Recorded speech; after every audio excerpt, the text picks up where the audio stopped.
Welcome to another edition of the Coach Daboll Show, presented by Ford. I'm Bob Papa. The Giants travel to Cleveland to take on the Browns this week. Got a big show lined up for you. Carl Banks will go to the coach's tape with strategy. We'll look at extra effort plays from the game against the Commanders, plus Sean O'Hara will join us. As always, we're joined by Carl Banks and the head coach of the New York Giants, Brian Daboll. Coach, obviously last week, tough one. The messaging, though, doesn't change with your football team, does it? Yeah, look, I thought there was a lot of improvements from week 1 to week 2, and that's what you want in the early part of the season. Not the results that we want, but there's a lot of things process-wise that I thought were good leading up to the game, and it showed out. Again, we got to do a better job in a number of areas, but there was progress, and we're going to build off of that. Coach, as a play caller, it seemed like you were able to get in more of a balanced run-pass ratio, or to your liking, because the offensive line seemed to be doing a pretty good job of keeping everything clean. Yeah, I thought they played a really good game. We stayed on track. I'd say we played the game the way we need to play the game offensively. First down, second and shorts, skipped some third downs. We only had 8 third downs as compared to the first week where it was 17 or 18, whatever it was. So playing in those situations helps everybody. It helps the play caller, helps quarterback, and that's important for us offensively. All right, so we boomerang forward to this week's game. We take on Cleveland. They're coming off a win last week. Traditionally, they play pretty good defense, led by Myles Garrett, who already has 2 sacks this season. What is it about them schematically that makes them such a tough team to go against? Yeah, well, Coach Schwartz has done this for a long time, and he has a philosophy that he subscribes to defensively. They stop the run while on their way rushing the passer. They have a good front that causes issues, penetration. They have wide 9 techniques. They play a good amount of man-to-man coverage. Denzel Ward's an extremely talented, gifted corner. They make it tough on you. They play tight. You got to make tight window throws. And then they dial up the pressure at appropriate times. But they're fast. They're athletic. They cause disruption. And 95 is one of the best ones in the game. So when you have one of those, he's a difference maker, you have to make sure you account for him. Coach, what are the challenges that their offense presents to your defense? Well, start with Deshaun. Again, he's athletic. He can spread out and see the field when they're empty. He can use his legs. And then Kevin Stefanski does a nice job, along with Ken Dorsey, who I was with at Buffalo, of really setting plays up. They do a good job in the running game. They play action off of it. They've had a history of that and being successful with it. Coach, they acquired Jerry Jeudy, and he has a touchdown on his resume. Cooper's been a little bit quiet to this point. Amari Cooper still has game, though. What are some of the things that make both of those guys a challenge? I think they can run any route. I had Jerry at Alabama, was with me, and Coop was there as well. I wasn't with him, but a talented group. They can run. They're good route runners. Double moves, underneath routes, catch and run plays. They're strong, talented group. And then you put in Elijah Moore in there in the slot, who's another talented player. They have 3 capable, skill guys. And then, their tight end is, he didn't play last week. He was hurt, but pretty talented player. And David Njoku. Have they changed what they do schematically, running the ball without Nick Chubb, or is it kind of what they do and then they've used the other guys to fill in the blanks? Yeah, I think they add, tweaks to it, but, he runs a lot of outside zone stuff. Coach Callahan was there last year. He leaves to go to Tennessee, but, Coach Stefanski is the guy that calls the offense, and, he has a certain philosophy that he has, and they're good at it. Coach, final question. Playing in Cleveland from your days in the AFC, obviously it's a pretty rabid fan base, and obviously, Carl, you played for the Browns as well. You know it. What are some of the challenges going into that building? Well, it's usually windy, and I was there for a couple of years. That's right. You were there, too. The fans when they get going, they're great for the home crowd. They love their football in Ohio. It's important to them. They love the Browns, and it's a tough place to play when that place is rocking. Coach, we appreciate a couple minutes. Best of luck on Sunday. Thanks, Bob. That's the head coach of the New York Giants, Brian Daboll. When we come back, Coach and Carl will head to the auditorium, look at some extra effort plays from last week here on the Coach Daboll Show, presented by Ford. Giants football is on the air from Northwest Stadium in Landover, Maryland. The New York Football Giants take on the Washington Commanders. Shotgun set, back to throw is Daniels. Under pressure from Dexter Lawrence, runs right, hit, drop back at the 20-yard line. Dru Phillips gets his first career sack. The rookie out of Kentucky. Jones takes the snap back to throw, steps up, dumps it underneath, completes it. Malik Neighbors on the run to the 20, cuts to the 10, and gets knocked down hard. Neighbors converts it. Handoff Singletary, cuts right, makes a man miss, dives for the end zone, and he's in for the touchdown. What a move by Devin Singletary as he danced around a defender and scores his first touchdown as a New York Giant. Back to throw, he's under pressure, and he's going to get dragged down and finally sacked back at the 28-yard line. Pinnock came up from his safety spot to get the sack. 3rd and 1, Jones takes a shotgun snap, throws it to the end zone for Neighbors, who makes the catch. Touchdown Giants! Malik Neighbors scores his first career touchdown on a 3rd and 1 at the 4. Jones in a shotgun. Takes the snap, back to throw, throws it right for Robinson, makes the catch, and he's in for the touchdown. Daniel Jones' second touchdown pass of the ball game. Wan'Dale Robinson, his first touchdown of the season.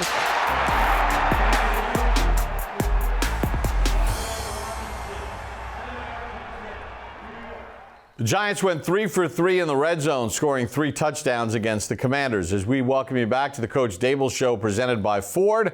Off to the auditorium we go with Carl and Coach looking at some extra efforts from last week's game.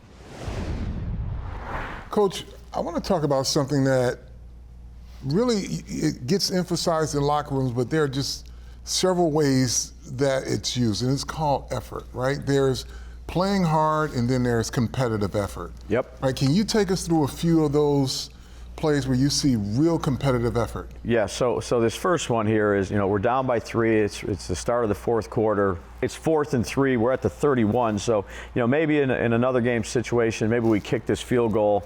Obviously, the kicker went down, so we were a little bit aggressive in terms of these 4th down plays, based on the positive side of the field. And I think this one really exemplifies what you're talking about, Carl, is, it's 4th down and 3, and we're going for it. And they end up playing man-to-man coverage. And they're pressing Malik up top, and Malik runs a little hitch. He does a great job at the top of route, being physical, getting the corner off his grasp with his left arm, being strong at the top, and then coming back to the ball, which is important so that this defender can't go ahead and break it up. We're attacking the football, and he feels like, hey, he knows it's 4th down, and we got to do a great job of getting to the sticks, or at least coming back to the sticks. And I don't think he's sure right here where he's at if he gets brought down that maybe he doesn't have it. So this extra effort here at the end, and we're not in the, business of reaching the ball out too much, but on a 4th down play, a 2-point play, by all means do whatever you need to do. If they turn it over, they turn it over. So Malik is getting kind of drugged back by the corner, and you can see him just fighting his butt off here to try to get the ball past the 1st down marker, which he does, and then he gets hit out of bounds. And, not just, I would say, with Malik, but if you take a look at Tracy right here, who's flying to get an extra block on 4, and you watch 61 run into the football, like that's what we're looking for in terms of extra effort, competitive stamina. The play's not over. You don't know what's going to happen. Maybe he gets the ball knocked out, and we got a guy running to the football. So, we need to do a good job with that, finishing plays all the way through. But a huge play by Malik in that drive, and, he had a good game this game.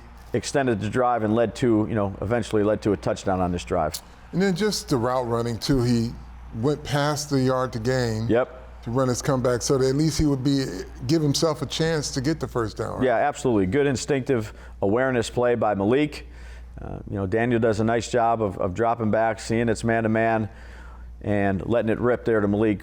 Got to have a lot of faith when it's man-to-man that your guy's going to win, and you got to do a good job on your timing. If you're late on this throw, this guy has a chance to go up and break the ball. You got to have trust, and you got to let it rip. But big 4th down conversion. And again, this led to a touchdown. So, maybe it's 3 points if we have the kicker. In this case, it's a touchdown. We go for it and, pick it up. All right, Coach, let's take a look at another one. Yeah, so this is, we're in the 2nd quarter here. We've been doing a good job of running the ball, controlling it, utilizing some of the one-on-one stuff outside. And when you can do this and stay on track, it's very helpful. So another, I'd say, extra effort play by a number of people. So first thing is clean line of scrimmage. Offensive line doing a good job. Deron Payne moves out a little bit. Illuminor steps back, just gives him a hand, just enough shove. 61, John Michael does a great job of clearing the midline. Four's blitzing through the B gap. We push him up by Runyon. AT's on the corner or on the defensive end, and now you got a one-on-one play with a clean line of scrimmage with the backer. And sometimes this is what these backs are going to have to do. You clear the line of scrimmage, and now you have one-on-one blocks. So Motor gets the ball downhill, gives a little stutter step to freeze number 11. Gets it and then spins away from their safety that's trying to make a tackle in the open space. And we're close to really hitting this one out. But, whether it's his individual effort or if you take a look at all the way through Chris Manhertz finishing, Wandell finishing, Slade getting a block on his corner, 78, AT flying down the line of the field. Like, you can see the finish and the competitive effort that a number of these guys are showing on this play. Like, you can see Wandell flying downfield because who knows what's going to happen. Sure. If the ball gets knocked out, we got people at the ball. But great effort by the receivers who, look, they want to catch the ball, which I don't blame them.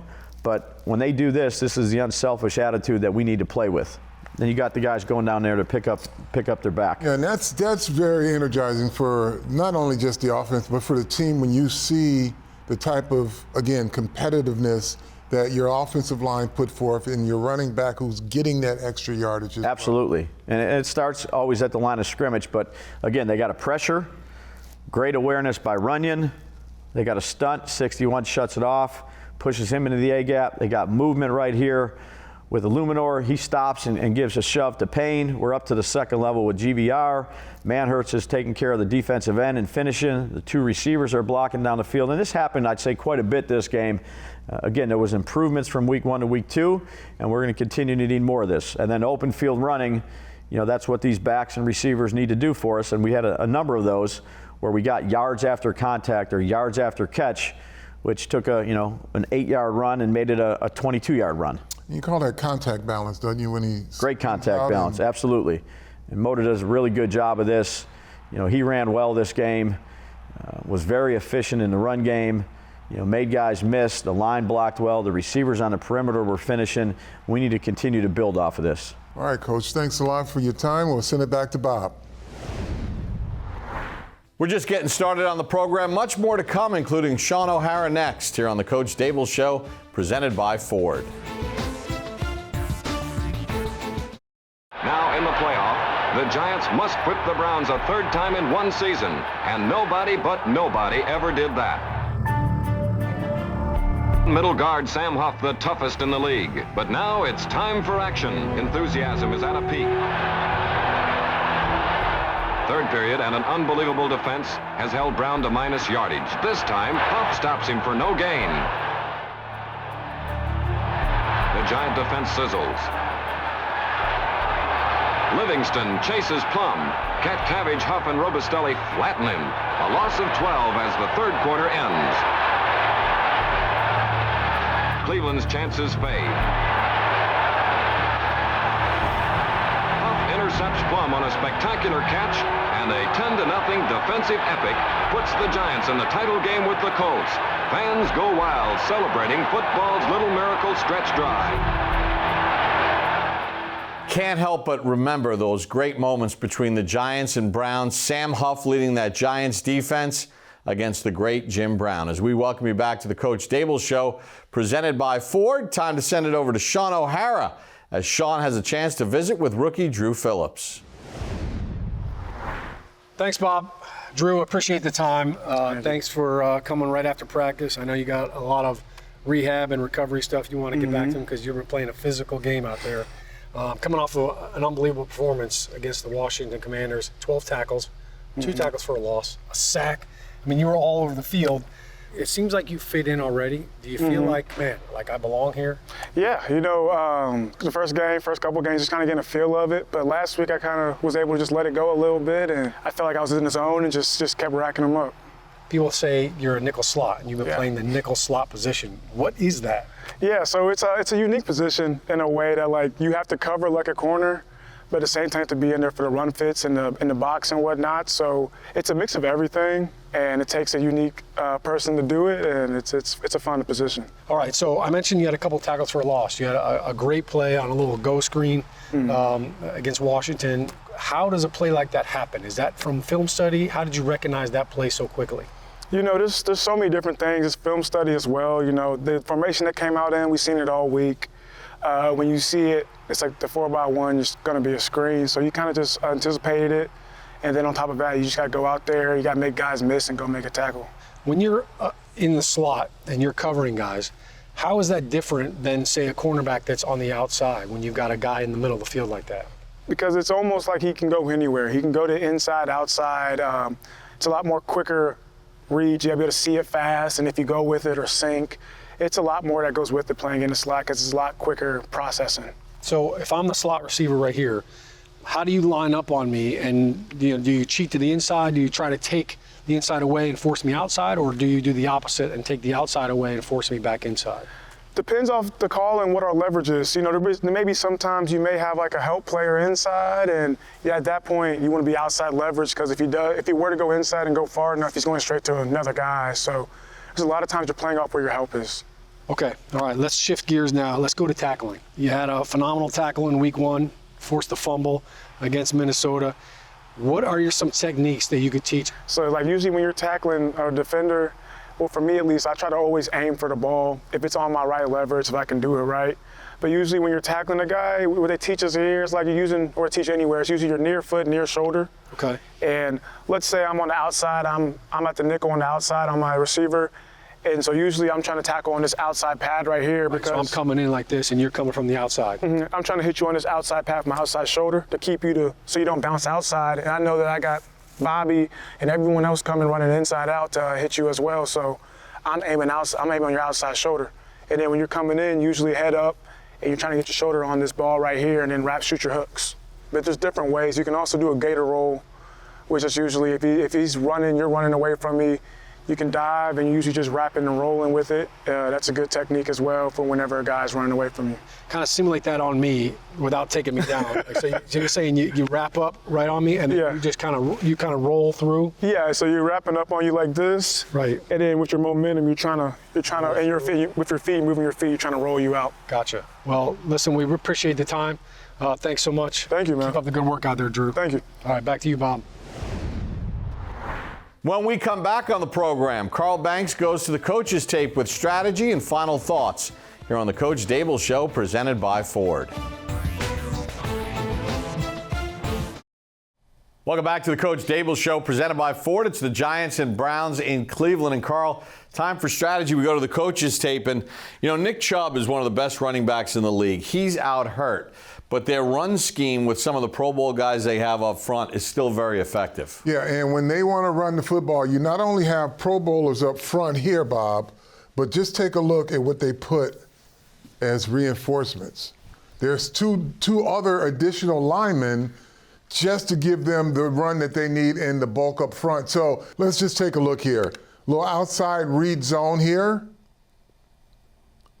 And just cut back. See, they have the entire side cut off, and here's a cutback right here, or he'll go here. And what you have to do on a play like this, when you've got everybody blocked up here, this is your free guy. He's got to be ready to go in, beat this block here or beat it here. And let's take a look and see what happens. He gets stuck on the block, but once this declares, he's got to get over and make that play. Now, here's a guy who's got to come in and help out, and your safety's got to be there too. But up front, initially, point of attack, you've got to be able to, your free guy to the football has got to be able to make contact and get him to the ground.